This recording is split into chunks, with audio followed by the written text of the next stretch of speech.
ভাই, এই 5 দিন যাবৎ সিলেটের মতো জায়গায় যেখানে আলেম ওলামার কারখানা, আদিকাল থেকে হযরত শাহজালাল মুজাররদে জামানি রাহিমাহুল্লাহু তাআলা সময় থেকে নিয়ে আজ পর্যন্ত অসংখ্য আলেম ওলামার এই পুণ্যভূমি, এখানে আমার মতো নালায়েক একজন আদনা তালেবুল ইলম কথাবার্তা বলার দুঃসাহসিকতা দেখানো বেয়াদবি থেকে খালি নয়।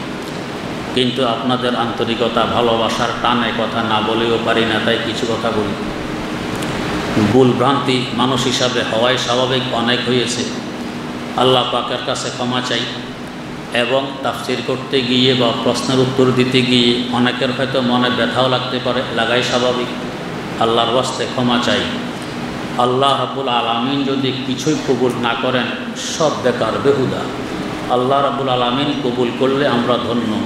তাই সকলের কাছে দোয়া চাই, আল্লাহ পাক যেন আমাদের এই কথা বলা এবং শোনাকে কবুল করেন। আগামীতেও আমরা পাইতাম, আপনি একটু আশ্বাস দিয়ে যান। আগামীতে ভাই এতদিন বাঁচবো সে আশা তো নেই, বরং মনে চায় কত তাড়াতাড়ি দুনিয়া থেকে বিদায় নিতে পারি। কারণ ফিতনা ফাসাদের জমানা, যত দিন যায় ফিতনার অন্ধকার ঘনিয়ে আসতেছে। এটা আমার অন্তরে কথা বলি, যত তাড়াতাড়ি বিদায় নেওয়া যায় ততই মনে হয় ভালো। আগামী বছর পর্যন্ত বাঁচবো সে আশা তো অন্তরে আসলে নেই। আল্লাহ রাব্বুল আলামিন যদি হায়াত রাখেন, তৌফিক দেন, আল্লাহর হাতে সুপর্দ, ভিন্ন কথা। আপনাদের আন্তরিকতা বাস্তবে ভুলার নয়। আমার পরিবার আমার সাথে সিলেটে পর্যন্ত 3 কিংবা 4 বার এসেছে। প্রতিবারে সে এসে বলে যে সিলেটের মানুষের অন্তর বড় নরম, এরা ভালোবাসে মানুষকে অনেক বেশি।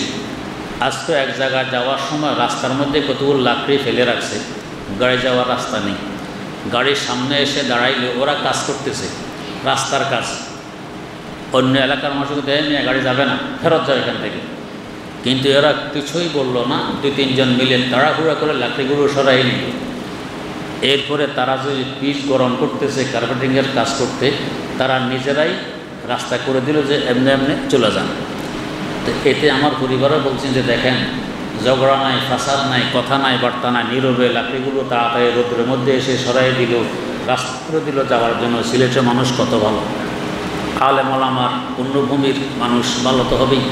তো আপনাদের এই আকর্ষণে আসলে আসতে বাধ্য হই, অ্যাঙ্কার করাও কঠিন হয়।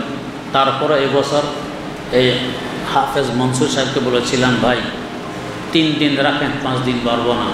কিন্তু উনি ঢাকা গিয়ে জোরপূর্বক 5 দিনের ওয়াদা নিছেন, বাধ্য হয়ে আসছি। আসলে ভাই বলতে হয়, এখন 5 মাদ্রাসার আমাকে মানুষের মোহতামে বানিয়েছে।